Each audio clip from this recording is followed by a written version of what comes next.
Hello students, good morning. Good morning students. Good morning to all of you. Good morning. Others sir एक doubt था please गुस्सा अरे गुस्सा क्यों होंगे पूछो। गुस्सा नहीं होते हैं ना। गुस्सा तब होते हैं जब तुम लोग गलती करोगे। अगर तुम लोग कोई गलती नहीं करोगे तो मैं गुस्सा क्यों होऊंगा बताओ। चलिए, तो आज एनालॉग में हम लोग एक यूनिट समाप्त करने के बाद दूसरे यूनिट स्टार्ट करने जा रहे हैं। ठीक है, यूनिट नंबर 2।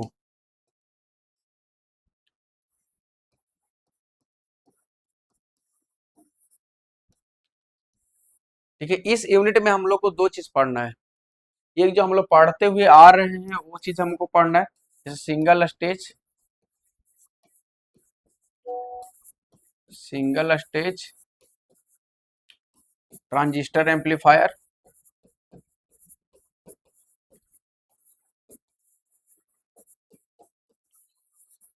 ठीक है, जो कि हम बेसिकली सिंगल स्टेज अभी तक जितने वॉइसिंग में हम यूज किए हैं।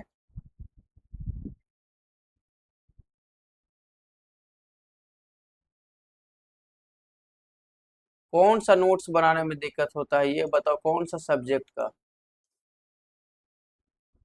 आदर्श बता रहे हैं कि लिखने में दिक्कत होता है। कौन सा सब टॉपिक है ऐसा, जो हम कोई ऐसा लाइन है जो हम ना लिख पाए हो। तुम लोग नोट्स जो बनाया करो ना, जो टाइपिंग वाला चीज है उससे नोट्स बनाया करो। मैं बार बार क्लासेस में ये चीज मेंशन करता हूँ। मैं डेरिवेशन इसलिए करता हूँ इतना सारा, ताकि आपको एक एक चीज क्लैरिटी के साथ समझ में आ जाए। ठीक है, और वो टाइपिंग इसलिए रहता है कि कल के डेट में अगर मैराथन क्लास हमें लेना पड़े तो मैराथन क्लास के लिए मैं टाइपिंग को करवा करके रखा हूँ। ठीक है, बाकी कुछ मतलब नहीं है उसका। ठीक है, तो तुमको अगर इससे नोट्स बनाना हो इससे ही बना लो, टाइपिंग से नोट्स बनाना है तो टाइपिंग वाले से नोट्स बना लो। इसमें कहीं कोई ये नहीं है कि नोट्स के दोनों में एक ही चीज रहता है। ठीक है, और कोई दिक्कत नहीं है। और बाकी कहीं और डाउट होता है तो व्हाट्सएप ग्रुप पे मुझे मेंशन करो, फोटो क्लिक करके कि सर ये यहाँ पे क्या लिख दिए हैं, यहाँ पे क्या लिखे। कुछ ऐसा कंफ्यूजन हो तो हमें बता देना। ठीक है, चलिए गुड मॉर्निंग। तो एक सिंगल स्टेज ट्रांजिस्टर एम्पलीफायर और दूसरा इसी में एक टॉपिक हम लोग को पढ़ना है, multi stage. Multi stage multi stage transistor amplifier. Multi stage transistor amplifier. अब सबसे पहले ये है कि एम्पलीफायर क्या होता है। तो एम्पलीफायर आप लोग को सबसे पहले हम बताने का प्रयास करेंगे कि एम्पलीफायर क्या है। एम्पलीफायर अभी तक बस हम इतना जानते हुए अभी तक आए हैं कि एम्पलीफायर है क्या। तो सर ये कोई भी लो सिग्नल होता है उसके स्ट्रेंथ सिग्नल में ये कन्वर्ट कर देता है, यानी जो इनपुट में हम लोग अप्लाई करते हैं। मान लो कि ये हमारा एम्पलीफायर है, ये एक एम्पलीफायर है। ठीक है, अब ये एक एम्पलीफायर है तो यहाँ पे हम लोग इनपुट देंगे, यहाँ हम लोग इनपुट देंगे, यहाँ मुझे आउटपुट मिलेगा।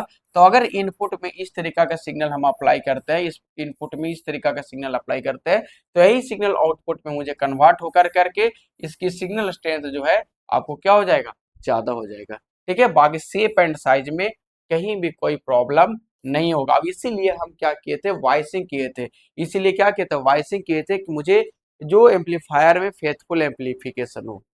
यूनिक राज, गुड मॉर्निंग, हेलो सर, सुन रहे हैं बताओ। समझ में आया। एम्पलीफायर का काम क्या है, यही है जो कि आप पहले से ही करते हुए आ रहे हैं। आप लोग बेसिक इलेक्ट्रॉनिक्स में पढ़ करके आए हैं सेकंड सेमेस्टर में। बेसिक इलेक्ट्रॉनिक्स में कितने लोग पढ़ करके आए हैं पहले बताओ। बेसिक इलेक्ट्रॉनिक्स इंजीनियरिंग जो सेकेंड सेमेस्टर का तुम्हारा सब्जेक्ट था BEE, उसमें कितने स्टूडेंट एम्पलीफायर को पढ़ करके आए हैं ये बताओ। उसमें एम्पलीफायर कितने लोग पढ़े हैं जल्दी बताओ। और किनको किनको याद है, क्योंकि वहां पे इसको पूरा डेरिवेशंस पढ़ना था। अब हम भी एम्पलीफायर का हम एप्लीकेशंस आपको हम बताएंगे सिंगल स्टेज ट्रांजिस्टर एम्पलीफायर में। ठीक है, उसको एसी इक्विवेलेंट कैसे करेंगे, उसका डीसी इक्विवेलेंट कैसे करेंगे, ये सारा कुछ पढ़ना है। जल्दी बताओ, बेसिक इलेक्ट्रॉनिक्स इंजीनियरिंग में एम्पलीफायर कौन कौन लोग पढ़ा है, जल्दी बताओ। क्योंकि सिलेबस में यही दिया हुआ है कि single stage and multi stage transistor amplifier, syllabus में हमको यही पढ़ना है। इसमें सबसे पहले जो पढ़ना हम लोगों को वो क्या है, सबसे पहले क्या है, सिंगल स्टेज ट्रांजिस्टर एम्पलीफायर के पैरामीटर आपको हम बताएं क्या क्या पैरामीटर होता है। फिर इसके लिए हम डीसी इक्विवेलेंट सर्किट और एसी इक्विवेलेंट सर्किट इस एम्पलीफायर को बताएंगे। फिर डीसी लोड लाइन क्या होता है, एसी लोड लाइन क्या होता है, हमने पहले ही आपको बताया था कि यूनिट 1 में भी ये चीज पढ़ाया गया था और यूनिट 2 में भी आपको पढ़ाया जाएगा। यूनिट 1 में भी आपको AC load line DC load line दोनों हम पढ़ाए थे, ठीक है। अब यहाँ भी हम पढ़ाएंगे कि लोड लाइन में बेसिकली दोनों पढ़ाएंगे कि AC load line and DC load line क्या होता है, कैसे इसको रिप्रेजेंट करते हैं, ठीक है। अब यहाँ पे ये चीज हो गया। उसके बाद इसमें हम लोग और क्या कैलकुलेशंस करेंगे, वोल्टेज गेन सी एम्पलीफायर पढ़ना है कि सी एम्पलीफायर मतलब कॉमन इमीटर एम्पलीफायर, ठीक है। कॉमन इमीटर ट्रांजिस्टर एम्पलीफायर का वोल्टेज गेन कैसे प्राप्त करेंगे, करंट गेन हम लोग कैसे प्राप्त करेंगे, हम इनपुट रेसिस्टेंस कैसे प्राप्त करेंगे, आउटपुट रेसिस्टेंस कैसे फाइंड आउट करेंगे, ये पढ़ेंगे। फिर एक पढ़ना है इसे विदाउट सी, यानी सी क्या होता है, कोई बता सकता है, एनीवन कमेंट बॉक्स में हमें कोई बता सकता है सी क्या होता है, ठीक है। उसके बाद इनपुट और आउटपुट एम्पीडेंस हम यहाँ पे निकालने का प्रयास करेंगे, ठीक है। इनपुट एम्पीडेंस आउटपुट एम्पीडेंस इस एम्पलीफायर का निकालेंगे। उसके बाद वोल्टेज गेन स्टेबिलिटी निकालेंगे, जैसे स्टेबिलिटी फैक्टर यहाँ पे हम लोग देखे थे उसी तरीके से कॉमन इमीटर एम्पलीफायर का हम लोग क्या करेंगे, वोल्टेज गेन स्टेबिलिटी निकालने का प्रयास करेंगे। ये पूरा जो टॉपिक यहाँ पे आपको पढ़ना है, ये होल टॉपिक जो पढ़ना है सिंगल स्टेज के लिए पढ़ना है। सिंगल स्टेज मतलब सर क्या होता है, तो सिंगल स्टेज का मतलब ये होता है कि एक हम फिगर बना दे रहे हैं सिंगल स्टेज का, ठीक है। सिंगल स्टेज का मतलब है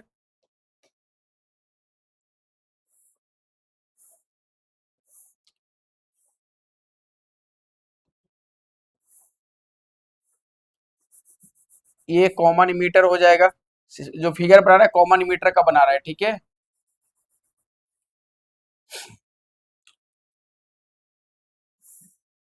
जो वोल्टेज डिवाइडर बायसिंग का किए थे बाबू सेम सर्किट यहाँ भी यूटिलाइज होगा, मैं पहले ही बोल दे रहा हूँ, ठीक है।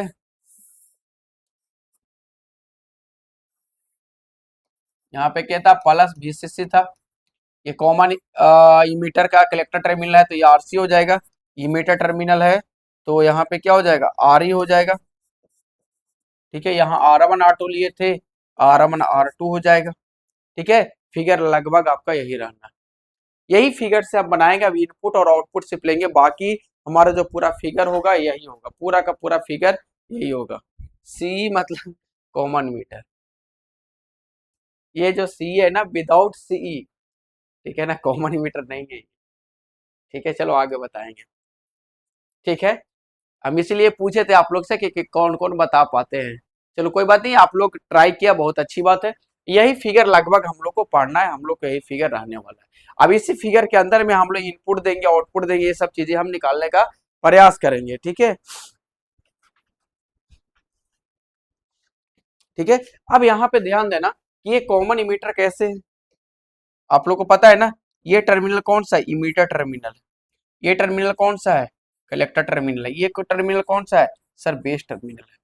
तो इमीटर टर्मिनल को ध्यान देना, इस टर्मिनल को देखना ध्यान से, यहाँ पे हम इनपुट अप्लाई करेंगे, यहाँ पे क्या करें, इनपुट अप्लाई करेंगे।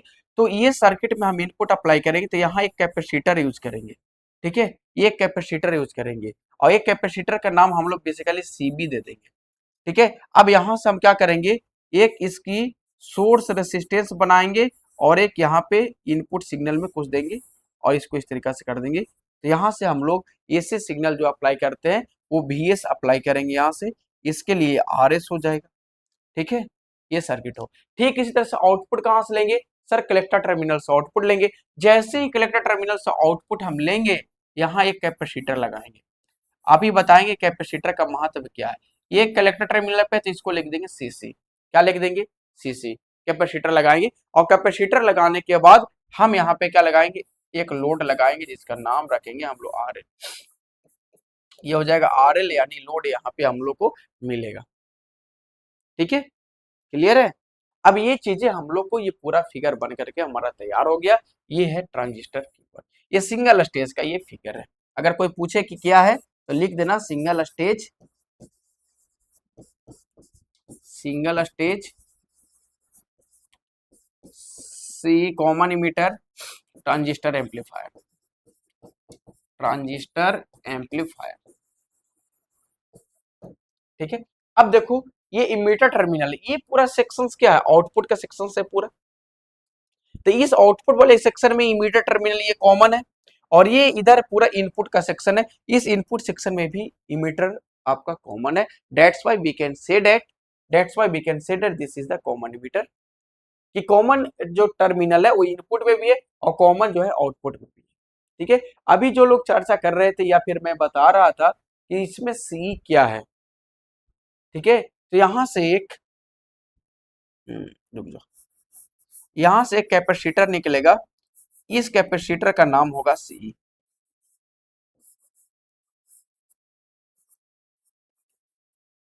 ठीक है, और यही सी की मैं बात कर रहा था।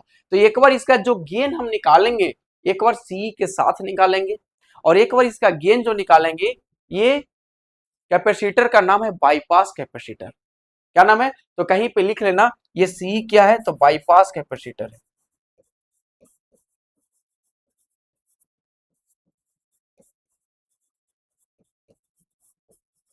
ठीक है, और ये कैपेसिटर क्या है, कपलिंग कैपेसिटर है। ये कैपेसिटर का नाम क्या है, कपलिंग कैपेसिटर।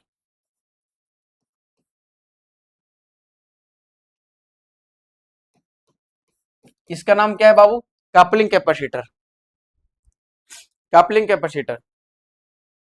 और यहां ये सीबी क्या है, ब्लॉकिंग कैपेसिटर। ये नाम ध्यान में रखना, आगे चल करके हम ये सब यूज करेंगे सारा। सीबी क्या है, ब्लॉकिंग कैपेसिटर। ठीक है, और सीसी क्या है, कपलिंग कैपेसिटर। और सी क्या है, तुम्हारा बाईपास कैपेसिटर। जल्दी देखो और एक एक चीज समझो और पूछो। कौन लड़का था, एक आदर्श, आदर्श कहाँ गया जी, आदर्श बाबू।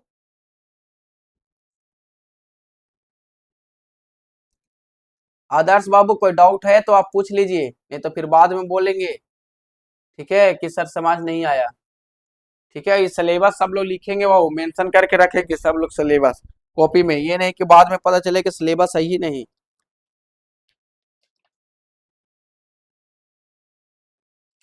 ठीक है, अगर बहुत लोग पूछेगा कि कौन सा कैपेसिटर है, तो यहाँ लिख देना इमीटर बाईपास कैपेसिटर है।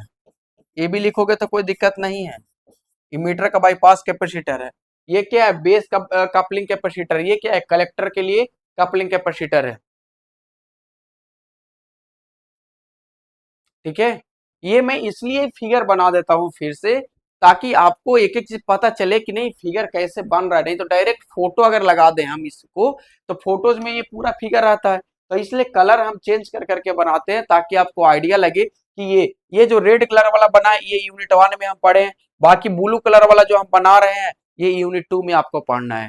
ठीक है, और ये वाइसिंग कौन सा यूज किया गया, कोई बता सकता है, मैंने अभी बता दिया। ये बताओ इसमें वाइसिंग कौन सा यूज किया गया है। इमीटर ऑप्शन में देंगे, इमीटर बायस और collector, emitter biasing, collector to base biasing, fix biasing, या फिर सेल्फ बायसिंग। अगर ऑप्शन यहाँ पे 4 ऑप्शन आपको दिया जाए तो कौन सा ऑप्शन लगाओगे, जल्दी बताओ। Collector to base biasing, emitter biasing, fixed biasing, या सेल्फ बायसिंग। ठीक है, ये 4 ऑप्शन आपके पास रहेगा। तो इसको ऑपरेट करने के लिए जो हम सबसे बेहतर जो वाइसिंग हम लोग पढ़ करके आए हैं, वो कौन सा वाइसिंग पढ़े, जिसकी स्टेबिलिटी फैक्टर बेहतर होती है, कम होती है, तो उसका स्टेबल वो स्टेबल ज्यादा होता है। तो ये सब चीजें यहाँ पे हम लोग पढ़े। ठीक है, तो इसको हम लोग क्या निकालेंगे, ये सर्किट पढ़ने के बाद हम इसका 2 काम करेंगे। ये सर्किट के हम कितने काम करेंगे, 2 काम करेंगे। इस सर्किट से हम लोग 2 काम करेंगे, कौन कौन सा सर, इस सर्किट जो हम लोग काम करेंगे उसमें एसी इक्विवेलेंट और डीसी इक्विवेलेंट करेंगे। ठीक है, ये टॉपिक सबसे पहले ये पढ़ेंगे, अब इसको पढ़ने के बाद हम कहेंगे कि बताओ एसी इक्विवेलेंट और डीसी इक्विवेलेंट क्या होता है। ठीक है, अब उसको थोड़ा सा आप लोग वेट कीजिए, मैं बता दूं, क्योंकि ये इंट्रोडक्शन क्लासेस है, समझा। और इंट्रोडक्शन क्लासेस में ही आपको सब कुछ सीख लेना है, इस बात पे नहीं रहना है कि हम बाद में सीखेंगे। ठीक है, छोटा नहीं हो रहा है जी।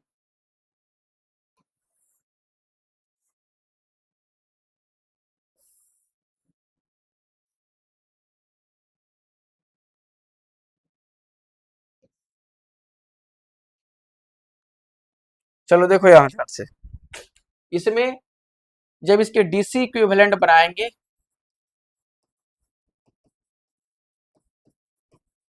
ध्यान देना, जब डीसी इक्विवेलेंट इस सर्किट को बनाएंगे तब इसमें कुछ जो सर्किट डायग्राम होगा वो आपसे पूछा जाएगा। Voltage divider biasing, very good. जब डीसी इक्विवेलेंट आप लोग बनाएंगे तो आपसे पूछा जाएगा कि कौन सा सर्किट बनेगा इसके लिए, ठीक है। तो थोड़ा थोड़ा एसी इक्विवेलेंट में और डीसी इक्विवेलेंट में सर्किट जो है वो चेंज होगा। सर्किट चेंज क्या होगा वो थोड़ा सा हम आप लोग को बता देते हैं कि अगर डीसी इक्विवेलेंट करेंगे और एसी इक्विवेलेंट करेंगे उन दोनों में चेंजिंग होगा, क्योंकि आपको पता है कि डीसी जो होता है इसका फ्रीक्वेंसी कितना होता है। अगर मैं थोड़ा सा चर्चा करूं कि बताओ कि डीसी का फ्रीक्वेंसी कितना होता है, डीसी इक्विवेलेंट में इसकी फ्रीक्वेंसी की बात करें तो क्या होता है, 0 हर्ट्ज होता है।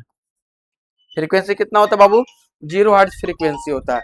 जब फ्रीक्वेंसी इसका 0 हर्ट्ज होता है, जब फ्रीक्वेंसी इसका 0 हर्ट्ज होता है तो कैपेसिटर जो रिएक्टेंस होता है वन क्या होता है, 1/2 पाई एफ सी होता है। जब ये फ्रीक्वेंसी 0 होता है तो 1/0 क्या हो जाएगा, इंफिनिटी। तो रिएक्टेंस कैसा काम करेगा सर, ओपन सर्किट के जैसा काम करेगा। कैसा काम करेगा, ओपन सर्किट के जैसा काम करेगा। यानी कैपेसिटर जो यहाँ पे हो जाएगा ओपन सर्किट हो जाएगा। कैपेसिटर कैसा हो जाएगा, ओपन सर्किट। तो जितना भी यहाँ पे सर्किट तुम देख रहे हो, जो भी सर्किट यहाँ देख रहे हो तुम, इसमें जहां जहां कैपेसिटर है सब ओपन हो जाएगा।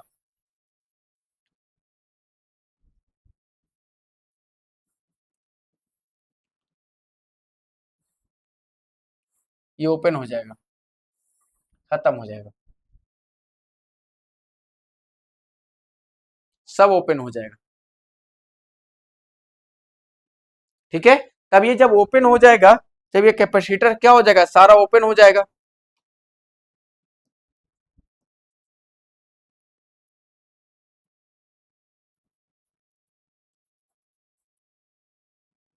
जब ये ओपन हो जाएगा तो यहाँ देख रहे हैं कि इधर कोई करंट नहीं जा रही, किस में हो जाएगा, सिर्फ वही वाला का पूरा सेल्फ बाइसिंग बन जाएगा। कहीं कोई दिक्कत बताओ, कहीं से कोई प्रॉब्लम हो, कहीं से कोई दिक्कत हो तो मुझे बताओ, किसी भी तरह से कोई प्रॉब्लम हो।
कोई दिक्कत है नहीं, तो इसमें कोई बहुत ज्यादा दिक्कत नहीं आता है, ये सब कोई कर लेता है। डीसी इक्विवेलेंट फिर से समझाइए, वेरी गुड।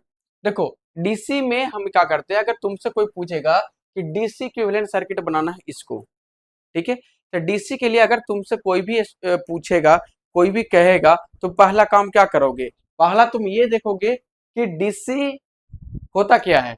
तो हम लोग डीसी का रिप्रेजेंटेशन कैसे करते हैं, डीसी का रिप्रेजेंटेशन कैसे करते हैं बताओ। तो डीसी का रिप्रेजेंटेशन ऐसे होता है, कांस्टेंट, ये क्या होता है, डीसी होता है। इसका फ्रीक्वेंसी अगर निकालोगे तो फ्रीक्वेंसी कितना होता है, 0 हर्ट्ज होता है। फ्रीक्वेंसी कितना होता है, 0 हर्ट्ज होता है। अब जितना भी यहाँ फिगर हम बनाए हैं सब कैपेसिटर लगाए हैं। अब कैपेसिटर लगाए हैं तो क्या होगा, कैपेसिटर क्या है, लगा हुआ है।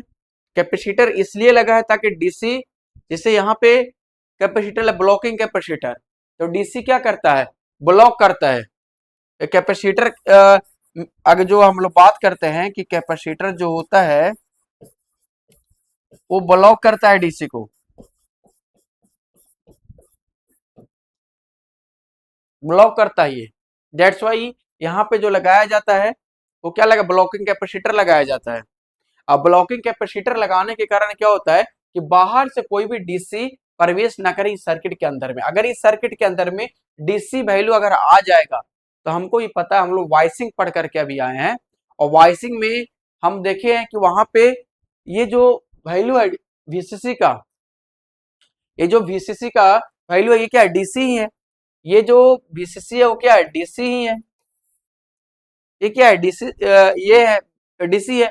अब इसी में अगर आ जाएगा तो यहाँ पे हमें इस सर्किट में ऑपरेशन में दिक्कत आएगी, ऑपरेशन में दिक्कत आएगी तो ऑपरेटिंग पॉइंट में दिक्कत आएगा, तो ये पूरा सर्किट क्या हो जाएगा, अनस्टेबल हो जाएगा। डेट्स वाई हम ये समझते हैं कि यहाँ से कोई भी नहीं जाएगा डीसी, तो इसलिए हम यहाँ पे ब्लॉकिंग कैपेसिटर लगा देते हैं, सिर्फ और सिर्फ एसी अंदर प्रवेश करेगा, एसी सिग्नल।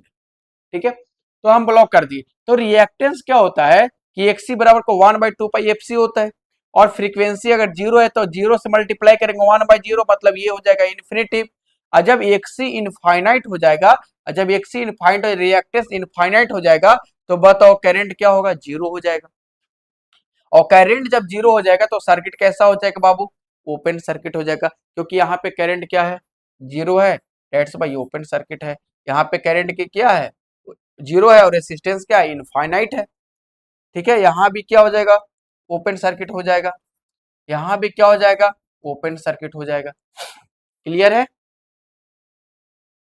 खुशी बताओ। तो सारे कैपेसिटर ओपन हो जाएंगे, यानी यहाँ से कोई भी सिग्नल प्रवेश इसके अंदर नहीं करेगा। तो जो भी काम करेगा वो हम किससे काम करवाएंगे, वीसीसी से काम कराएंगे। इसके डेरिवेशंस वगैरह हम जब डिटेल में पढ़ाएंगे वहां पे बताएंगे। ठीक है, चलो दूसरा इसी में हम लोग को पढ़ना क्या है, एसी इक्विवेलेंट पढ़ना है।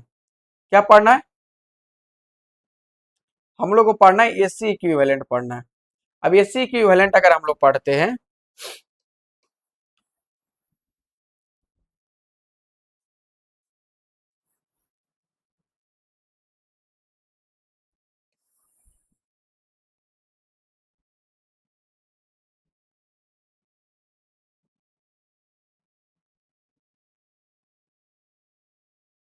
चलिए अब दूसरा क्या पढ़ना, हमको एसी इक्विवेलेंट पढ़ना।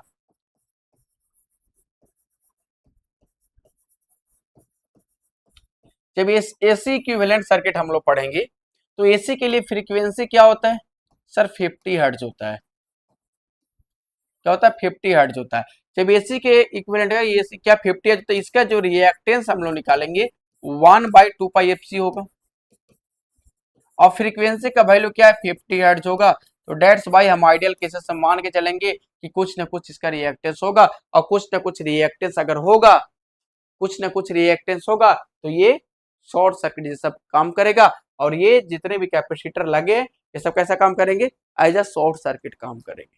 कैसा काम करेंगे, एज अ शॉर्ट सर्किट काम करेंगे। तो हम मान के चलते हैं कुछ रिएक्टेंस होगा, कुछ करंट फ्लो होगा, ऐसा ही। तो ये मान लेते हैं हम लोग। तो ये जो बिहेव यहाँ पे करेगा वो कैसा करेगा, तो मान शॉर्ट सर्किट के जैसा बिहेव करेगा, शॉर्ट सर्किट के जैसा बिहेव करेगा। तो जितने भी कैपेसिटर यहाँ हम लगाए हैं वो सारा कैपेसिटर कैसा काम करेगा, शॉर्ट सर्किट जैसा काम करेगा। कैसे काम करेगा बाबू, शॉर्ट सर्किट के जैसा काम करेगा। शॉर्ट सर्किट ये कैसा काम करेगा, शॉर्ट सर्किट। यहाँ पे कैसा काम करेगा सर, शॉर्ट सर्किट। और जितना भी डीसी सोर्स होगा, जितना भी डीसी सोर्स होगा वो डिसेबल हो जाएगा, मतलब जीरो हो जाएगा। तो यहां से बीसीसी कितना हो जाएगा, आपका जीरो हो जाएगा, बीसीसी जीरो हो जाएगा। और यहाँ पे ग्राउंड आपका क्या है, 0 वोल्ट। ये दोनों आपस में क्या हो जाएगा, 0 0 हो जाएगा, यानी ये कनेक्ट हो जाएगा। जब ये जीरो हो जाएगा, ये भी जीरो हो जाएगा, तो R1 और R2 कैसे कनेक्ट हो जाएंगे, पैरेलल में कनेक्ट हो जाएंगे। अगर ध्यान से तुम लोग समझ पा रहे हो, सर्किट को देख पा रहे हो, ऊपर भी जीरो नीचे भी जीरो, दोनों एक ही पॉइंट से अगर कनेक्ट हो जा रहे हैं, क्योंकि ये भी शॉर्ट है, जीरो है, ये भी 0 वोल्ट है, तो ये भी 0 वोल्ट है, ये भी 0 वोल्ट है। तो इस केसेस में R1 R2 का कनेक्शन कैसा हो जाएगा, पैरेलल में कनेक्शन हो जाएगा। ठीक है, तो इसके इक्विवेलेंट जब सर्किट हम लोग बनाएंगे तब होगा। और दूसरा ये जो आर ई है ये खत्म हो जाएगा। आर ई जो यहाँ पे लगाए हैं इमीटर रेसिस्टेंस, ये कोई काम का नहीं रहेगा। क्यों नहीं काम करेगा सर? यहाँ पे ये शॉर्ट हो गया तो सारा करंट इधर ही से फ्लो करेगा, क्योंकि करंट ऑलवेज क्या करता है, ऑलवेज ये सोचता है कि हमें कम रेसिस्टेंस किधर से मिलेगा, उधर ही से मैं जाएंगे। तो लो रेसिस्टेंस पाथ चूज करता है, इधर तो रेसिस्टेंस जीरो है, शॉर्ट सर्किट है, शॉर्ट सर्किट में रेसिस्टेंस क्या होता है, जीरो हो जाता है। तो इसका कोई काम नहीं है। अगर पैरेलली इसका वैल्यू निकालेंगे तो आर ई का वैल्यू जीरो हो जाएगा, क्योंकि अगर पैरेलल अगर निकालेंगे इसका रेसिस्टेंस जीरो, इसका रेसिस्टेंस कुछ होगा, तो जीरो इंटू आर ई बटा zero plus r e is equal to क्या हो जाएगा, जीरो ही तो हो जाएगा। यार ये रेसिस्टेंस खत्म हो जाएगा। तो बच क्या जाएगा, सिर्फ ये बच जाएगा, ये बच जाएगा, ये बच जाएगा, ये बच जाएगा, आरसी बच जाएगा, आरएल बच जाएगा, बस इतना ही बचेगा। ठीक है। और ये सब मिला करके हम एक यहाँ पे सर्किट डिजाइन करेंगे। कैसा सर्किट होगा, देखने में कैसा रहेगा, ये हम उसी वक्त बताएंगे। ठीक है, जब हम लोग डिटेल इसके एनालिसिस करेंगे। अभी हमारा ये क्लासेस जो है आपको इंट्रोडक्शन क्लासेस है। ठीक है, तो ये सारा कुछ हो जाएगा। तो अब यहाँ पे जो मुझे पढ़ना है, यही पढ़ना था कि सिंगल स्टेट ट्रांजिस्टर एम्पलीफायर के सारा पैरामीटर के बारे में बता देंगे। कौन क्या यूज होता है, कपलिंग कैपेसिटर क्यों यूज करते हैं, ब्लॉकिंग कैपेसिटर क्यों यूज करते हैं, बाईपास कैपेसिटर क्यों यूज करते हैं। ठीक है, इसमें और कौन कौन से पैरामीटर होता है वो सारा इसमें हम आपको एक एक चीज को बता देंगे। R1 R2 क्या है, ये सारा कुछ आपको हम बता देंगे। उसके बाद उस सर्किट का डीसी इक्विवेलेंट सर्किट हम बनाएंगे और उसी सर्किट का एसी इक्विवेलेंट सर्किट हम बनाएंगे। उसके बाद हम लोड लाइन एनालिसिस बताएंगे कि AC load line, DC load line क्या होता है। मैंने पहले पढ़ा रखा है, फिर भी हम यहाँ पे दोनों बता देंगे। उसके बाद हम ट्राई करेंगे जो सर्किट हम बनाए हैं, जो सर्किट हम बनाए हैं, इस सर्किट का वोल्टेज गेन कितना होगा, इस सर्किट का वोल्टेज गेन कितना होगा। अगर गेन तुमसे कोई पूछता है तो गेन क्या होता है, अगर कोई गेन पूछ रहा है तो गेन सिंपल क्या होता है, आउटपुट बटे इनपुट होता है। अगर तुमसे पूछ रहा है कि वोल्टेज गेन क्या होगा, तो वोल्टेज गेन अगर तुमसे पूछेगा तो तुमको बताना है कि output voltage by input voltage का जो रेशियो होगा वो कितना होगा। आउटपुट वोल्टेज और इनपुट वोल्टेज का जो रेशियो होगा वो कितना होगा। आपसे पूछेगा करंट गेन, आपसे क्या पूछेगा, करंट गेन पूछेगा। अब करंट गेन अगर आपसे पूछा है तो फिर बताना होगा आउटपुट करंट बट्टे इनपुट करंट का वैल्यू क्या होगा। आउटपुट करंट बट्टे का इनपुट करंट का वैल्यू क्या होगा, ये आपसे पूछा जाएगा। तुमसे पूछेगा पावर गेन, तो पावर गेन भी output power by input power, इसको कहते हैं गेन। तो सिंपली गेन कहीं भी अगर आता हो तो याद रखिएगा आउटपुट बाय इनपुट होता है, चाहे वो वोल्टेज गेन की बात करे, चाहे वो करंट गेन की बात करे, चाहे वो पावर गेन की बात करे। ठीक है, तो ये ध्यान में रखिएगा कि इसकी हम लोग कैलकुलेट करके वैल्यू लाएंगे। चलो, उसके बाद हम लोग को और क्या पढ़ना है, उसके बाद पढ़ना है gain, voltage gain of CE amplifier. तो सीई एम्पलीफायर मतलब कॉमन इमीटर एम्पलीफायर निकालेंगे। अब विदाउट सीई यानी अगर बाईपास कैपेसिटर नहीं लगाएंगे तब, बाईपास कैपेसिटर लगाएंगे तब इन दोनों केसेस में क्या फर्क पड़ेगा।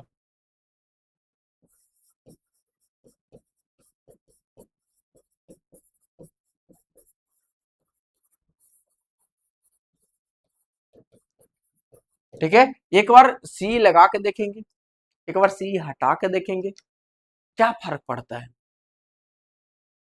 फर्क तो पड़ेगा ना, कुछ भी थोड़ा बहुत ही पड़ेगा ना, क्या पड़ेगा। अब वहां जब डेरिवेशन करके जब लाएंगे वहां पे आपको यकीन होगा, वहां पे आपको पता चलेगा क्या होगा। उसके बाद इसका इनपुट और आउटपुट एम्पिडेंस निकालेंगे। जब इसका इनपुट एम्पिडेंस आउटपुट एम्पिडेंस निकालेंगे तो यहां से हम निकालने का प्रयास करेंगे कि इनपुट एम्पिडेंस क्या होगा। ठीक है, आर आई, फिर यहां से निकालने का प्रयास करेंगे आर नोट, आउटपुट एम्पिडेंस, इनपुट एम्पिडेंस क्या होगा, आर आई आर नोट हम निकालने का प्रयास करेंगे। जब इसका फिगर हम लोग बनाएंगे तब पता चलेगा कि आर आई कहाँ पे होगा। तो इस सर्किट के लिए आर आई यहाँ पे भी नहीं, ऐसे अब तुम लोग ऐसा नहीं करना क्या, ये सर एम्पलीफायर का आर आई यहाँ पे होगा। ठीक है, और ये तो मैंने बता दिया कि इनपुट आउटपुट इधर से हम लोग करेंगे। और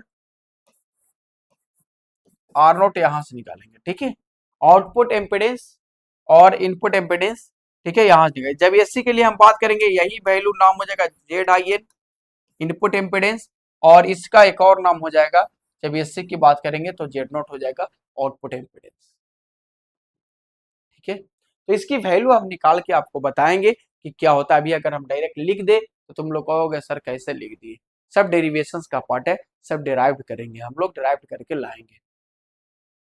ठीक है, और इसमें जितने लोग लाइव नहीं रहेंगे उनको दिक्कत आएगा, मैं पहले बोल रहा हूँ, दिक्कत आना ही आना है, नहीं जैसा आएगा ऐसा हो नहीं सकता है।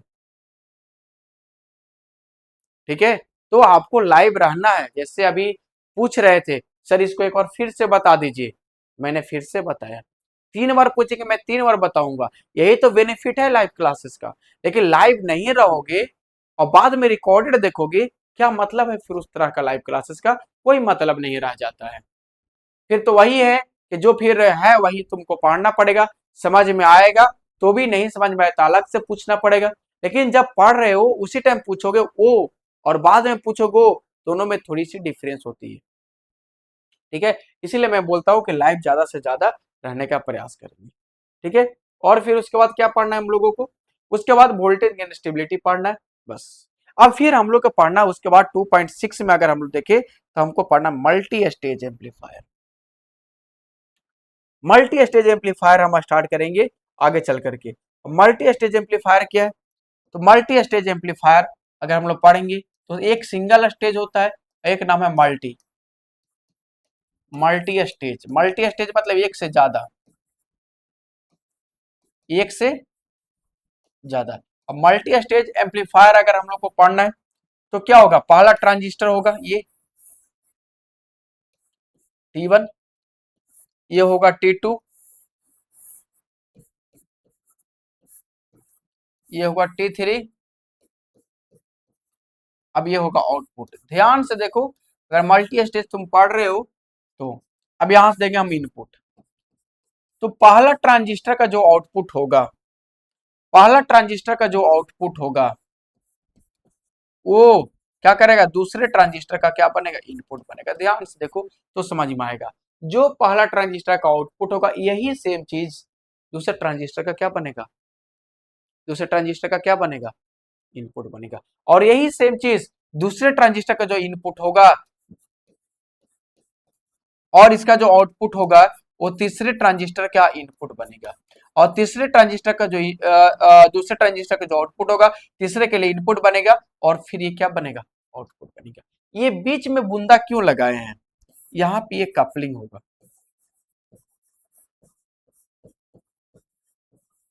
क्या होगा, यहाँ पे कपलिंग होगा, यहाँ भी कपलिंग होगा।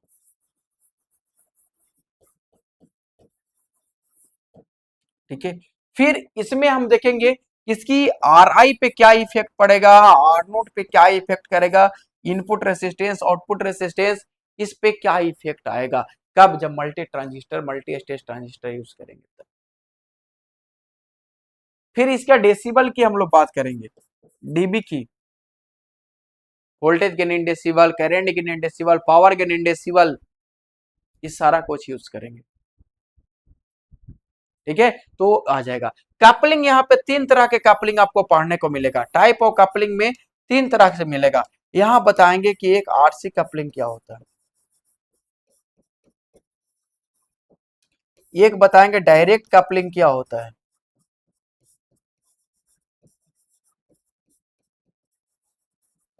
एक बताएंगे ट्रांसफॉर्मर कपलिंग क्या होता है,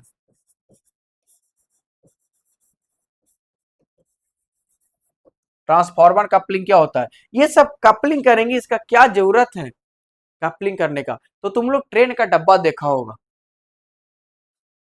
2 डब्बे होते हैं ना ट्रेन का, बीच में ट्रेन के डब्बे के बीच में कपल होता है, एक बोगी दूसरे बोगी से जुड़ा होता है। इस तरीका से तुम लोग देखा होगा कि मान लो बोगी नंबर 1 है, ये बोगी नंबर 2 है, मान लो कि ये B1 है और ये B2 है। तो यहाँ पे इस तरीका से लगा रहता है, देखना इस तरीका से, इधर से भी लगा रहता है इस तरीका से। ठीक है, और ये आके यहाँ पे कपल हुआ रहता है, क्या रहता है, कपल हुआ रहता है। यानी एक बोगी दूसरे बोगी से क्या होता है, जुड़ा रहता है। कितने लोग ध्यान दिया है ये चीजें, आई होप सब लोग ध्यान दिए होंगे। ये कपलिंग यहाँ पे रहता है, बहुत इतना तेज कपलिंग कि 100 की स्पीड में भी अगर चले, 100 प्लस की स्पीड में जोड़ चले तो ये कपल छोड़ता नहीं है, साथ में लेके चलता है, खींचते हुए लेके चलता है, चलो मेरे साथ पीछे तुम भी। नहीं, आज रात में भी नहीं हो सकता है क्लास, इसलिए मैं क्लास सुबह ले लिया कि रात में भी नहीं हो सकता है क्लासेस, तो आपके लिए क्लासेस मैं सुबह कर दिया हूँ। ठीक है, अगर होगा तो शाम में, ये तो इंट्रोडक्शन क्लासेस है ना, इसलिए इंट्रोडक्शन क्लासेस में कोई उतना जरूरत नहीं था, लेकिन फिर भी इंट्रोडक्शन क्लास इंपॉर्टेंट होता है कि मैं पूरे अभी से आने वाला 15 दिन 20 दिन क्या करने वाला हूँ, तो 20 दिन में यही पढ़ाने वाला हूँ, इसको मैं फिर से बताने वाला हूँ, फिर से सब कुछ करें, क्योंकि इंट्रोडक्शन क्लासेस होता है। इंट्रोडक्शन क्लासेस सबसे पहले होगा कि मुझे पढ़ना क्या है ये तो पता चले, तब जाकर के मैं डिटेल स्टार्ट। मुझे पढ़ाने का तरीका बिल्कुल अलग है।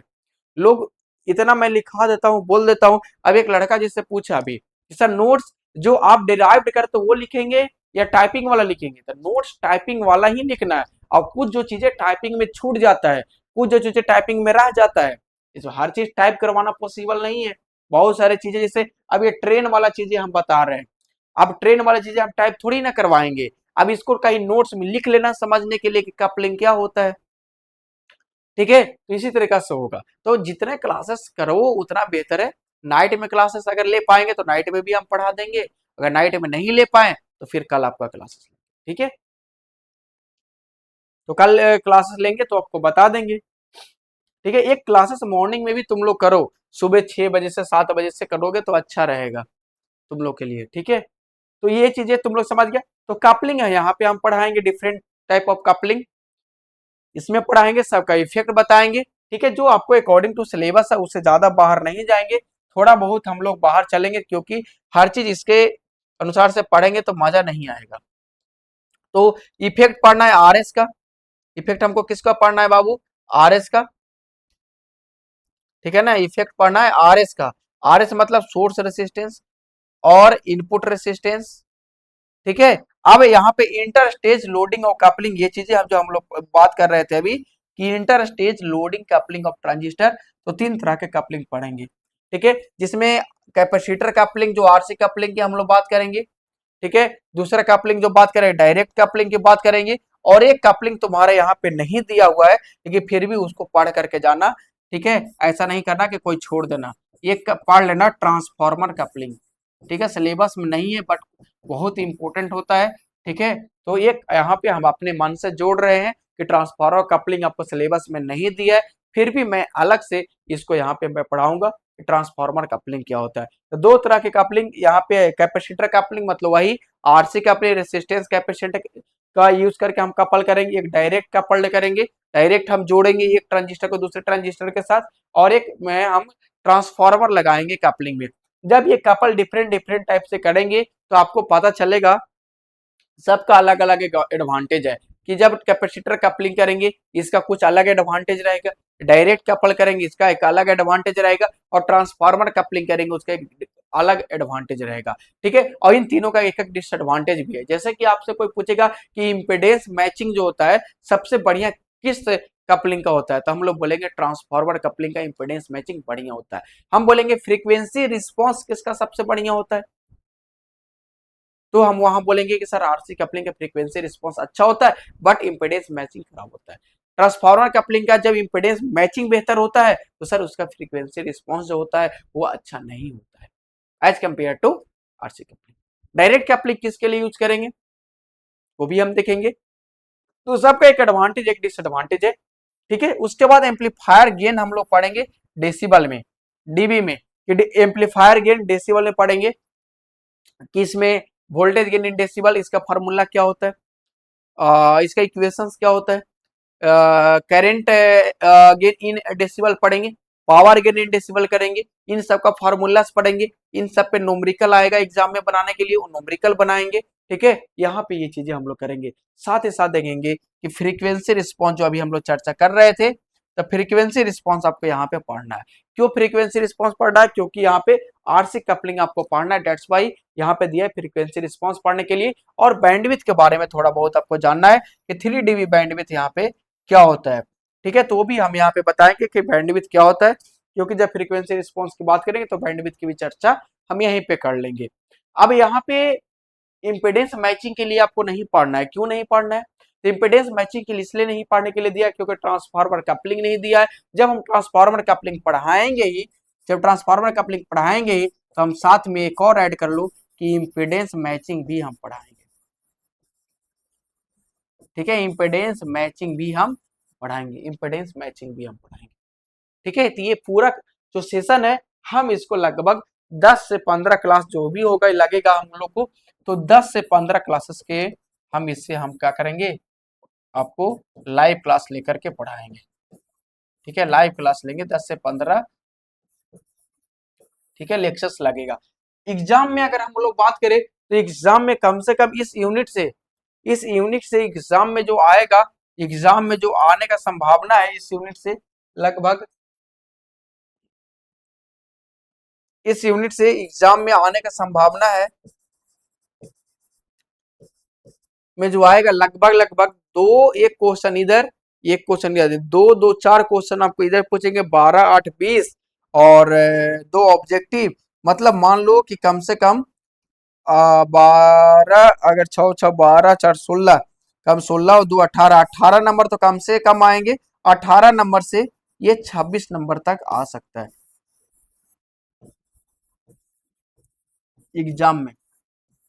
ठीक है, 18 नंबर तो कम से कम आएगा। अगर 2 4 नंबर में आएगा तो 4 4 8 हो जाएगा, और एक आ जाएगा तुम्हारा 6 नंबर में, तो 8 6 14 हो जाएगा, और दो ऑब्जेक्टिव आएगा 18, तो कम से कम 18 नंबर एग्जाम में पूछेगा। हो सकता है कभी कभी ऐसा होता है कि 4 नंबर में 2 क्वेश्चन, 6 नंबर में 2 क्वेश्चन दे दे, तो 12 8 20, 20 और दो ऑब्जेक्टिव देगा तो 24, और बहुत होगा तो 3 ऑब्जेक्टिव देगा 26, तो मैक्सिमम 26 नंबर आपको पूछ सकता है, और मिनिमम आपको 18 नंबर तो पूछेगा ही पूछेगा। कम से कम एटलीस्ट इतना तो पूछना ही चाहिए। ठीक है, 18 नहीं तो 16 कर लो, कम से कम 16 नंबर तुमसे पूछेगा। 16 से 26 नंबर तक आपको पूछ सकता है ये एग्जाम में। ठीक है, मैक्सिमम मिनिमम नंबर बता दिए। ठीक है, तो आप लोग ध्यान देकर के इसको पढ़ेंगे, ध्यान देकर के यहाँ जानेंगे कि कितना नंबर मैक्सिमम आ सकता है हमारे एग्जाम में।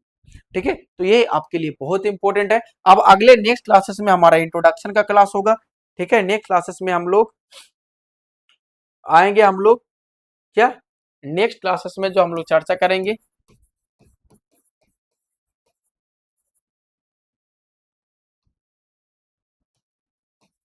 नेक्स्ट क्लास में जो चर्चा होगा, single stage transistor amplifier, single stage transistor amplifier. ठीक है, तो सिंगल स्टेज ट्रांजिस्टर एम्पलीफायर पे आपका चर्चा होगा, और साथ ही साथ आप लोग वीकली टेस्ट के लिए भी तैयार रहेंगे।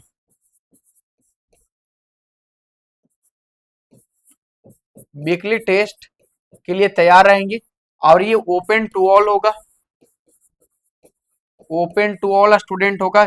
जितने भी स्टूडेंट है वो सब इस टेस्ट को दे सकते हैं। ठीक है, तो ये टेस्ट डेट और टाइमिंग आपको बता देंगे। टेस्ट डेट एंड टाइमिंग अभी नहीं बताया गया है। ठीक है, तो हम बता देंगे।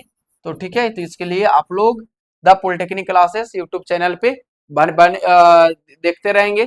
वहां पे आपको मिल जाएगा टेस्ट डेट कब होगा, इसका टाइमिंग क्या होगा। ठीक है, वीकली लाइव टेस्ट होगा जी, ये नहीं समझना कि कैसे वीकली, ये लाइव टेस्ट होगा। पूरे बिहार में सिर्फ एकमात्र द पॉलिटेक्निक क्लासेस के द्वारा कराया जाता है। ठीक है, तो ये वीकली लाइव टेस्ट होगा किसका, तो सर ऑब्जेक्टिव का। ऑब्जेक्टिव का कौन सा यूनिट से, तो आपको यूनिट हम बता दे रहे हैं, यूनिट 1 से होगा। ठीक है, यूनिट 1 से होगा। ठीक है, यूनिट 1 से होगा, यूनिट 1 से होगा, यूनिट 1 से होगा। ठीक है, तो ट्रांजिस्टर बायसिंग रिवीजन करते रहेंगे ताकि वीकली टेस्ट में आएंगे जो टॉपर आएंगे, जो वीकली टेस्ट टॉपर होंगे। ठीक है, वीकली टेस्ट टॉपर होंगे, टॉपर होंगे, वीकली टेस्ट टॉपर होंगे, टॉपर हो जिसमें रैंक 1 2 और रैंक 3, इनका रिजल्ट यूट्यूब पे पब्लिश किया जाएगा विथ फोटोज। आपके फोटो, अगर आप टॉपर बनते हैं तो द पॉलिटेक्निक क्लासेस के यूट्यूब चैनल पे फोटो के साथ में आपको हम रिजल्ट पब्लिश करेंगे, फोटो लगा करके कौन है, कौन सा कॉलेज है, कितना मार्क्स लाए हैं। तो रैंक 1 2 3 ये 3 रैंक वाले को रिजल्ट आपको मिलेगा। ठीक है, तो ये आप लोग ध्यान देना पड़ेगा आप लोगों को। ठीक है, बात आई समझ में। ठीक है, तो ये चीजें यहाँ पे आपको अच्छे से ध्यान देना है, अच्छे से पढ़ना है ताकि रैंक 1 2 3 आप ला पाए। ठीक है, ये ओपन टू ऑल होगा क्योंकि कंपटीशन सिर्फ द पॉलिटेक्निक क्लासेस के स्टूडेंट के साथ नहीं होगा, ओपन टू बिहार होगा, पूरे बिहार के स्टूडेंट उसमें शामिल होंगे और सब लोग टेस्ट देंगे। ठीक है, तो इंतजार करिए वीकली लाइव टेस्ट का, इसका डिटेल वीडियो आपको यूट्यूब पे अपलोड किया जाएगा, अभी नहीं किया गया है। ठीक है, लेकिन आपको इन्फॉर्मेशन दे दिया गया ताकि आप तैयार रहें। ठीक है, और अच्छे से पढ़ाई करते रहें। ठीक है, तो अगले क्लास के लिए सिंगल स्टेज ट्रांजिस्टर एम्पलीफायर इसके साथ आएंगे, जितना चीजें आज हमने बताया है ये सब लगभग रिपीट करेंगे अगले क्लासेस में, डिटेल के साथ रिपीट करेंगे। आज मैं डिटेल में गया ही नहीं, इतना डिटेल तो लोग लेक्चर में पढ़ाते हैं, मैंने इतना डिटेल में आज गया ही नहीं। ठीक है, बस सिंपल सिंपल आपको बातें बताया, मैंने हर चीज बता दिया, बस डिटेल में मैंने कुछ नहीं बताया। तो डिटेल में अगले क्लासेस में, अगले क्लासेस में ये हम बहुत अच्छे से अध्ययन करेंगे और एक एक डाउट को हम क्लियर करेंगे। ठीक है, मिलते हैं, आज के लिए इतना ही, थैंक यू।